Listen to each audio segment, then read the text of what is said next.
Hello everyone, again welcome back to the series of Theory of Computation. This is lecture 4. In this module, I am going to teach you about that how to know that the given language is regular, right? Because many people has facing the problem regarding that. So in this after this video, I assume that you all are clear about how to find the language is regular or not, right? And there are no further topics, so continue start. So, how to check the language is a regular or not?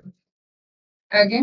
So, suppose in the gate examination, the language is like some like L equals to 10 to the power A to the power n and B to the power n, where n is greater than 10, right? So this type of languages you have already shown in the gate papers. So the question is like how the given language is the regular or not. There may be option like it's regular, it's CFG, it's CFL, CSL, and other, right? So how to know that the given language is a regular? So there are four properties by which if these properties are followed by this given languages, then we can say that this is regular or not. Okay. So the first property is the finite set. Finite set. Suppose this is the finite set. Finite set means, as the name says, finite. Finite means we know the starting limit and the end limit. Suppose the given languages which I have taken, this and the other languages is like a to the power n, b to the power n is less than 10.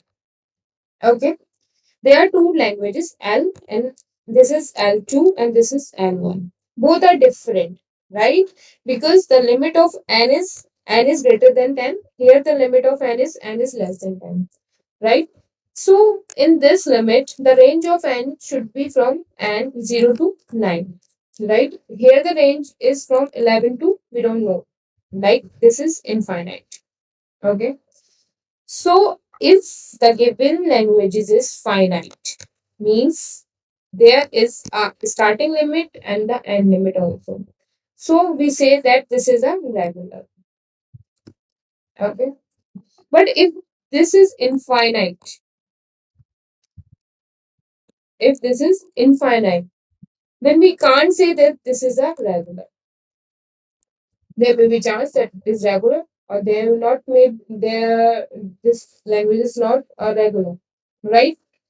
So, but if we are pretty sure about if the language form a finite, means if the language have a finite number of patterns present in that, then we simply say that this is a finite language. But if it is a finite, it contain a finite set, then we can't say that this is a finite, that this is a regular language or not, right? Now the second term. Second term is pattern from arithmetic progression. Patterns means suppose the language is like a to the power n, where n is greater than 0. Okay, so it should form a pattern like when we are putting the value from of n from 1 to n. So it should be like a to the power 1, a to the power 2, a to the power, right? That means it form some patterns like 1, 2, 3, right? So this is something like arithmetic progression. Arithmetic progression means the difference between two consecutive terms are same. If we are calculating the difference between 1 and 2, the difference is 1. If we are calculating the difference between 2 and 3, the difference is also 1, right? That means the difference between two terms are same. So if the given languages form a pattern, something that it follow the arithmetic progression pattern, then we simply say that this is a regular. Okay. But if the pattern form GP, that means geometric progression. Geometric progression means if we divide the first digit to the second digit, the same thing we get as we divide the second digit to the third digit, right?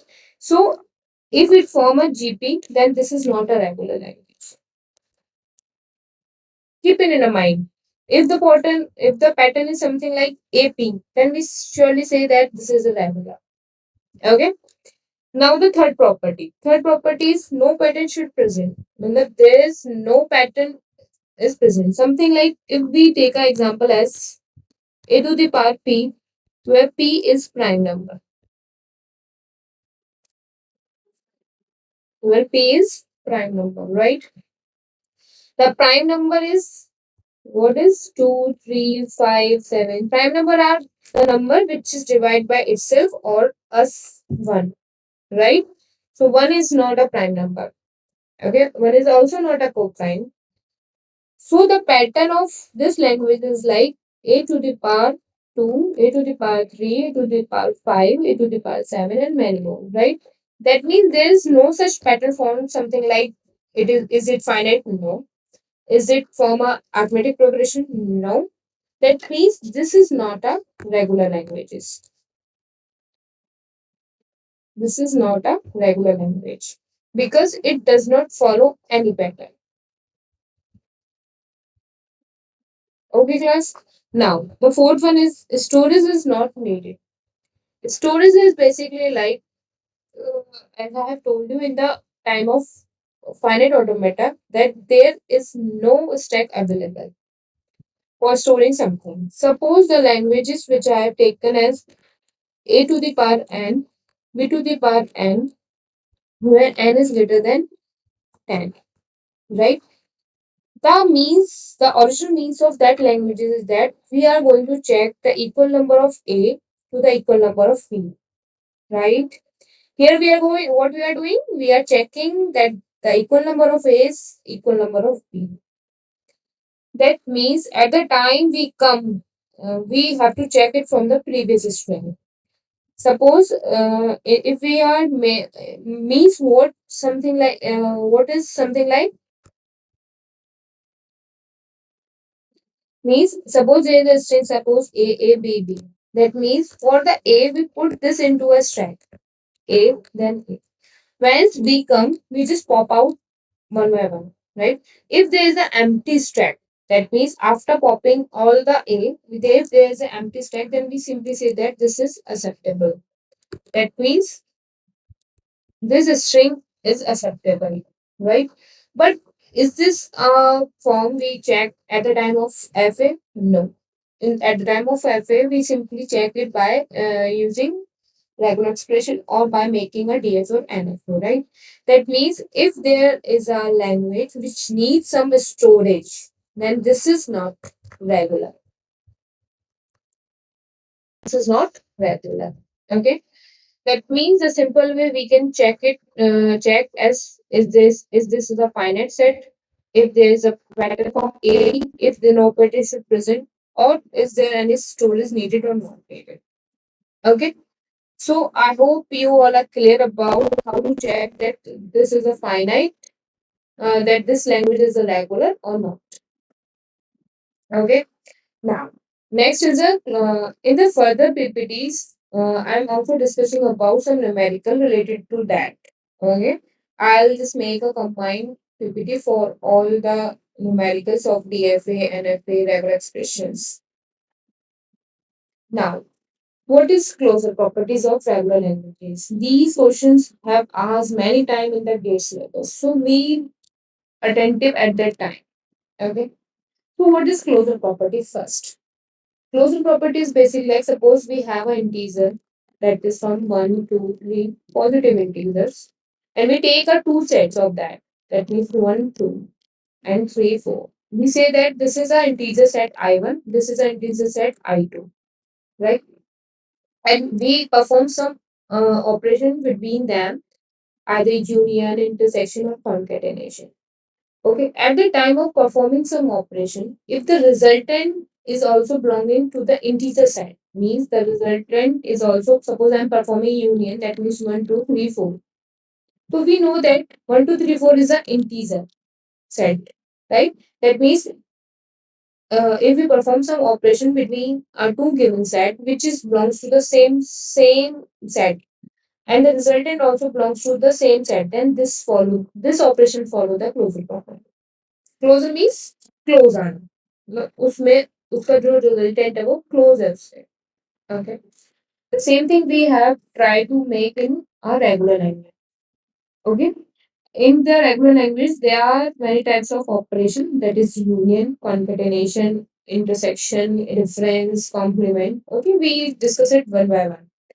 So in union means there are two sets L1 and L2. Both are regular. We let it in a initial. We let this at the time of initial that both are regular. That means it should something like A plus B support. I'm taking an example. Here is B, A plus B star. Okay. And we are performing some operation L1 unit L2. This is something like A, A plus B intersection, union B, A plus B. Okay. The intersection will be like A plus B and A plus B star. Okay. This is something like that. So we are capable to make a regular expression. So this operation follow a regular closure property of regular languages, right? In previously, I just recap one thing: how to know that this is a regular grammar or not, regular language or not. If there is a regular grammar, something that is left linear or a right linear, which I have told you in a lecture one. Okay, we are able to construct a regular language for that. Okay, for if the language is regular, then we are able to construct DFA or NFA or regular expression. If we are much pretty capable for making NFA and DFA or regular expression, then we sure that this is our regular languages. Yes, if we are capable to make a DFA or NFA for a given language, then this is a regular language. Or we are able to make a regular expression for the given language, then we also say that this is a regular language. Okay. So same here, if we are performing union operation between two given sets, then we simply say that this is, if we are find some regular expression or some, if we are doing some or making a some DFA and FA, then we say that this is a regular language. If the resultant is regular language, we simply say that the operation follow the closure property. But there is a problem. If there is a finite and infinite, there is a two term finite and infinite, right? Finite means suppose we know that this is L1, L2, L3. Okay, infinite means L1 unit, L2 unit, L3.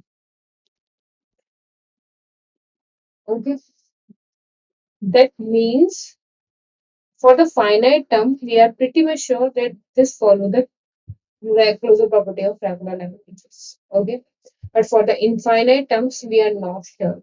Suppose I'm taking an example as A0, B0 union A1, B1 union A2, B2 up to infinite. Okay. That means it follows some pattern like A to the power n, B to the power n, where n is greater than or equals to 0. Is it finite? I have told you in a previous slide. Is it finite? No, this is infinite. If this is infinite and it also not follow some pattern, that is AP, it also needs some storage. So this is not a regular language. If the resultant is not a regular languages, we simply say that this is not, this operation is not follow the closure property. That means if the union is infinite or something is infinite, either intersection, either complement, either complement difference, anything is finite, infinite, then we simply say this is not regular. Means the resultant is not regular. This may be a chance that infinite union is regular, but we simply say that this is not regular. Okay.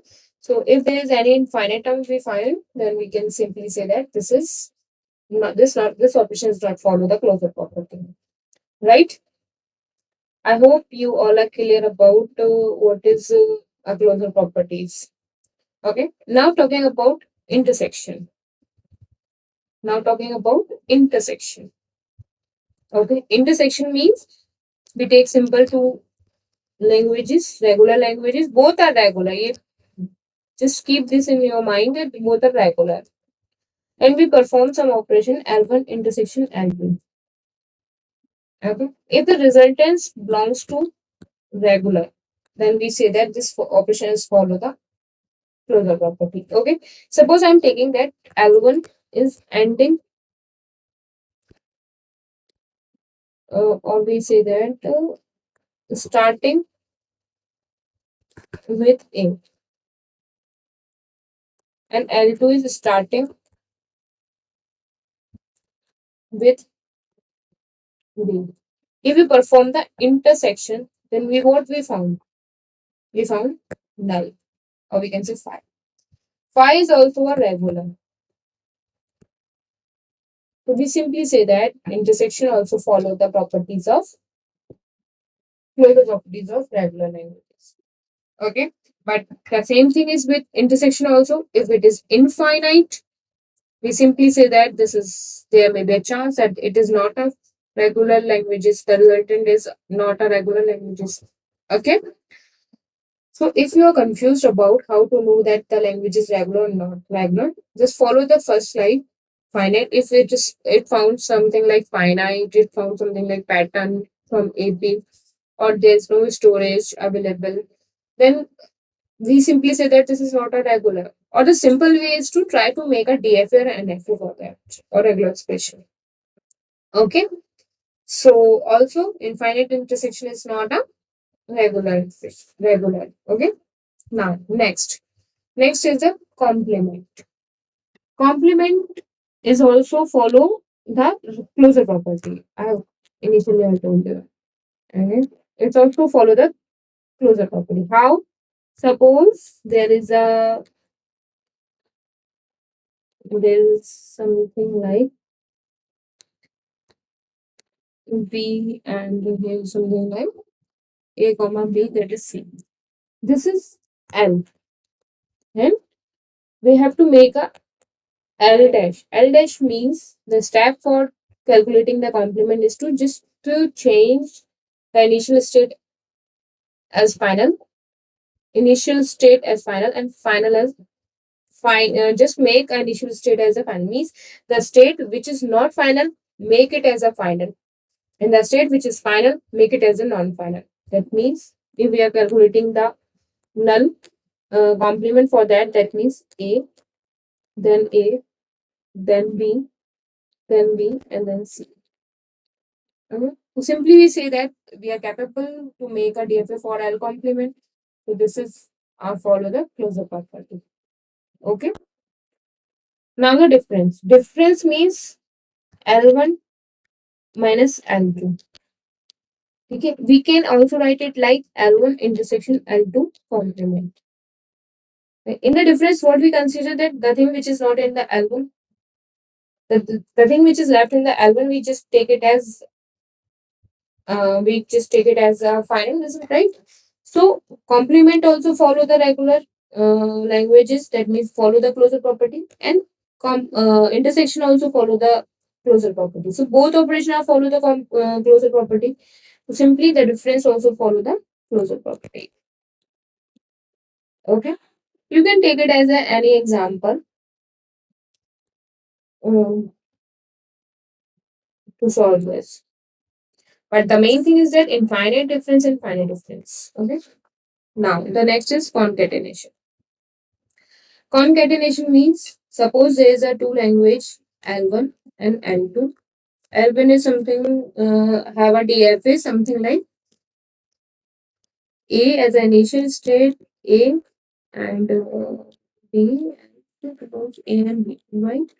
L2 has a another DFA which is something like this, right? How to find the concatenation? Wait, basically what is the sign of concatenation is dot. This is not a product form. This is not a product, or this is not a cross product. This is only a concatenation. Concatenation means first we have to cover L1, then concatenate L2 with L1, right? So how to check that L1 dot L2 is also follow the closure property? The simple way is that if we are able to make any null transaction between them. Okay, how to concatenate the two DFA? By just taking one null transition by the final state of file to the final state of other. This whole process is L1 dot L2. So there is a null NFA present for concatenation, right? There is a null NFA present for concatenation. So simply we say that this also follow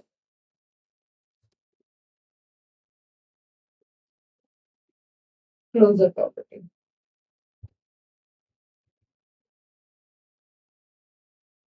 Okay. Now next is knee closer. Next is knee closer. So how to write a knee closer? Knee closer is null star, right? Knee closer is null star. So everyone knows that how to write a null closer, right? How to make a null NFA for that? Are you I have understanding of that or not? Now I'm taking some simple example and I make you understand that I'll try to make you understand that how a null closer is also follow the closure property.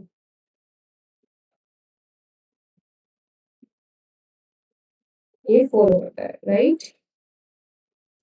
Now move to the example. Suppose there is a DFA for some language that is A, B, where is B? Okay, right? Or simply if I'm writing this is an NFA. Okay, because there is no restriction to cover all the input alphabets, right? Here, the at the stage of B, there is no A, so we simply say this is null and this is NFA. If I'm converting this into a null NFA, that means we just add one state as a final state and add the null transition from the final state.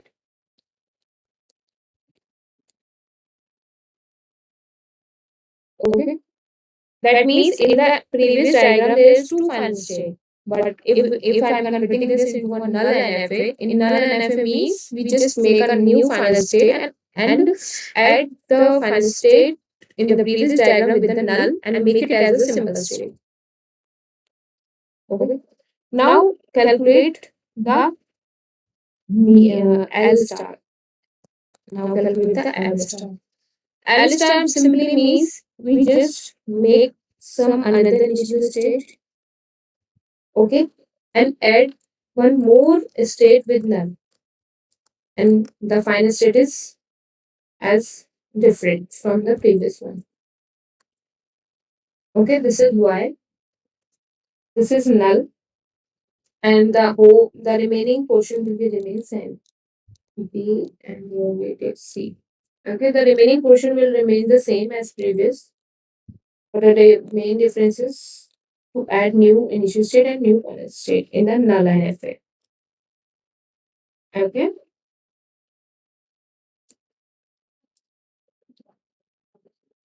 Okay. So the new step which we did at the time making null star L star, that is make a transition from the previous initial final state to the initial state as a null, add out here as a null and add one more row age as a null. So this is called L star. How to make it is first create the NFA, then create the null NFA, then create the L star. Okay, at the time of L star, we just have to put the one age as extra from initial state to the final state by using a null transition. Okay, so here we are also capable to make a null NFA. That means this also follow the properties of regular. Now taking the L plus, that is positive closure. In the positive closure, the only difference is that we just take X, here null A, here we, okay, this is we. This is also null, this is C, this is null, this is final state. Here is a B, here is a A, and here we connect, here is a null and null. We just remove the this age from at the time we calculate the positive closure. Okay, we remove this age. Okay, so this is also follow the closure properties of regular because we are much capable to make a null NFA. The resultant is null NFA, right? Now take a prefix. Prefix means suppose I'm taking a string as A, B, C, D.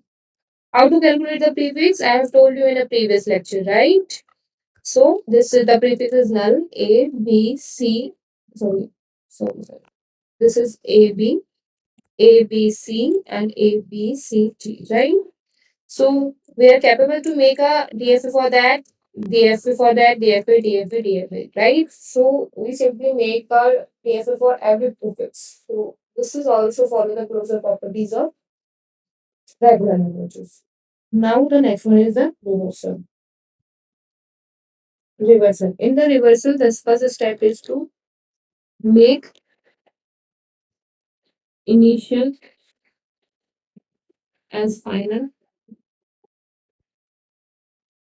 make final as initial, and the most thing is in change the arrow direction. So this is the way you can make a DFA for the reversal. That means add something like A, then B, then B, and here is A comma B. If I'm calculating as R, then it should be like we change initial as a final and final as an initial and reverse the arrow.